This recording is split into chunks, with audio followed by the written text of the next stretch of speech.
My name is Copley. And my name is Kelly. And welcome to the Stuart Scoop. This broadcast is brought to you by the class of 7. And we're reporting from the David J. Bloom broadcast suite. We have so many segments to share with you guys. Be sure to look out for our goals in action. That is when reporters like Katie Rivera will explain how we are living out our goals at Sacred Heart as witnessed in some of the segments. It's time to start off with our National Poetry segment. April was National Poetry Month, and it was so exciting. Let's go to Margot to see what some of the teachers and students have to say about poetry. Thanks, Copley and Kelly. First, let's see what the teachers have to say about poetry. Now let's go to Mr. Cunningham. Hi, how are you? I'm doing well. How are you? What's your name? Chris Cunningham. So in honor of National Poetry Month, we're going to ask you a couple questions. Sounds good.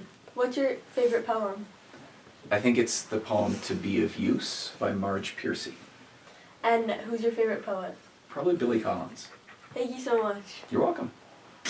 Now let's see what Miss Theo and Miss Dumoulin have to say. Hi, how are you? I'm good, how are you? So, did you know it was National Poetry Month? I did know it was National Poetry Month. So what's your favorite poem? Well, my students in 5th grade just did a project. It was called like a Where I'm From project. And if I'm being honest, I loved all of those poems that they wrote. And it was based off a poem written by a poet from Tennessee. And she wrote a Where I'm From poem. And then all of our students wrote Where I'm From poems that kind of told us kind of where their families were from and what was most important to them. That's really cool. So who's your favorite poet? Robert Frost is one of my favorite poets. Mm-hmm. I love how he writes his poems. Thank you so much. You're so welcome. Have a nice day. Thanks. Hi, how are you? Hi, I'm good. How are you? What's your name? I'm Miss Dumoulin. So in honor of National Poetry Month, we're going to ask you a few questions. So what's your favorite poem? My favorite poem is a poem by a man named William Carlos Williams, and it's called This Is Just to Say. And who's your favorite poet? I would say it's a tie between two people. One would be Amanda Gorman, who was the poet laureate a few years ago, and the second would be probably a woman named Jacqueline Woodson, and she's written a bunch of books, but one of the most famous ones that everybody probably knows is Brown Girl Dreaming. Thank you so much. Thank you. Speaking of those Where I Am poems, let's see what some of the 5th graders have to say. Okay. Hi, what's your name? Ella. So we heard that in honor of National Poetry Month, you made some poems. What was yours about? It was about the things I like my pets and the things I like to do. That's so cool. So did you enjoy making these poems? Yeah. Perfect. Hi, what's your name? Shannon. Okay, so we heard that in honor of National Poetry Month, you guys made some poems. What was yours about?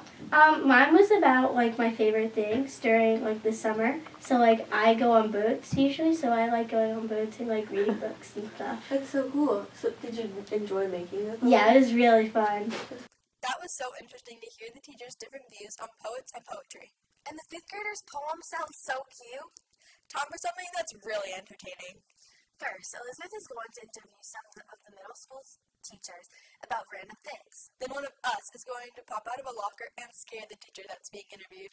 Well, let's go to Elizabeth and see it happen. The 5 goals and criteria. Okay, the first one is personal faith in God. The second one is a commitment to intellectual values. The third one... Oh my goodness! What's Mr. Zach's favorite color?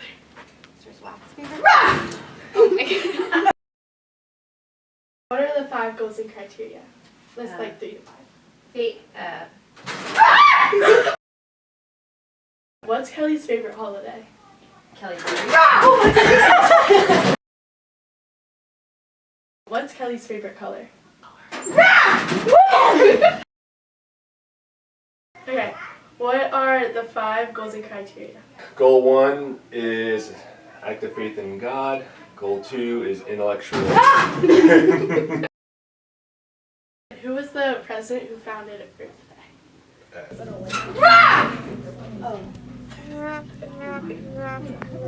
Jimmy Carter. That was hilarious. Yeah, especially Senor Marcial's reaction. Yeah, well, do you know what holiday April 22nd was? Yeah, Earth Day. We did loads of activities days before the actual day to celebrate it. It was so fun. Let's go to Elizabeth to hear what some of the teachers have to say about the Earth. Okay. Thanks so much, Copley and Kelly. Earth Day was April 22nd, but our school celebrated on April 19th. with so many activities. Let's first go see what Miss Palladino has to say about Earth Day. So what impact does celebrating Earth Day have on the students at Sacred Heart? Oh, I think the impact of Earth Day has a huge impact on Sacred Heart. I mean, all the activities that we do, I think, foster a love for the earth, and it makes them more aware, I think, of the issues that are going on today with sustainability and recycling and global warming. So I think some of these activities and presentations that the kids experience, it really enlightens them as to what's happening in the world around them. Okay. And what are some simple ways that we can impact the earth in a good way on a daily basis? Oh goodness, I think just recycling, something as simple as recycling. Also getting involved in your community and picking up garbage, or being involved in community days where you can kind of help out your town. Okay. And then what was your favorite activity that we held, and why was it your favorite? Our favorite activity was the activity we ran, just because we had the fourth graders and they were able to plant in the classroom and learn a little bit about what they're going to learn in fifth grade, and they got their hands dirty and they planted seeds in the classroom, and it was like a little takeaway to bring home from the special day that we had. Okay, thank you so much. Oh, you're welcome. All right, well, that was so interesting. Let's see what Mrs. Manofra has to say about Earth Day and the activities we held. So what's one earth-friendly thing that you wish everybody did? I think one earth-friendly thing would be for everyone to plant a garden at their home, even a small one. It doesn't have to be large. I think there's a lot of gratitude that you get from planting a garden when you see it go from basically seed into a full-grown plant. And then if we didn't take care of the earth, what are some things that could change? Well, it's important to take care of the earth because obviously it is our life source. So if we are not aware of the issues that affect the earth, we are not going to have a lot of the resources that we enjoy today. Our future generations won't have those resources available to them. Okay, well, that's all the questions we have for today. Thank you so much, Ms. Manofra. Do you remember what goal that segment had in it? Yeah, isn't it goal 2? Goal 2 in the schools of the Sacred Heart commit themselves to educate deep respect for intellectual values. In the Earth Day segment, we learned more about the Earth by asking people questions and doing activities that have to do with it. That definitely shows goal 2. That was so interesting to hear. Yes, and Earth Day definitely fits into goal 2. Yeah, I agree, but it's time for a very entertaining segment. In this one, all of our class will run into a 5th or 6th grade classroom and surprise them with stuff like confetti, candy, and music. Well, let's not wait any longer and go to the classrooms to see how it goes.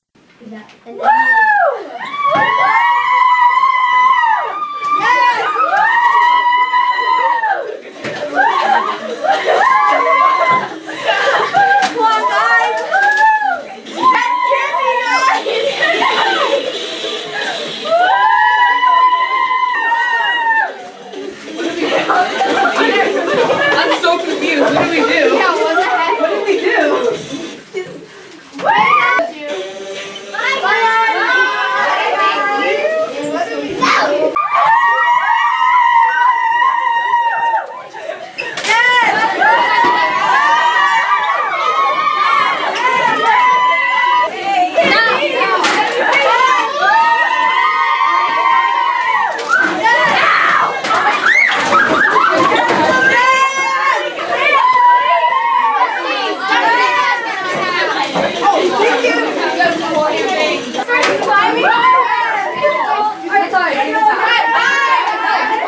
Do you know which goal this segment represents? Maybe goal 4. Yeah, the fourth goal is building a community as a Christian value. In the class takeover we just did, we safely surprised the students and made the community stronger and happier.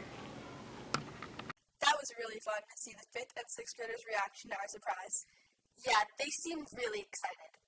That was so cool. I love how Barrett explained how the class takeover relates to goal 4. Well, this was really fun. But that's the end of this episode. Thank you for watching the Stuart Scoop. From our heart to yours.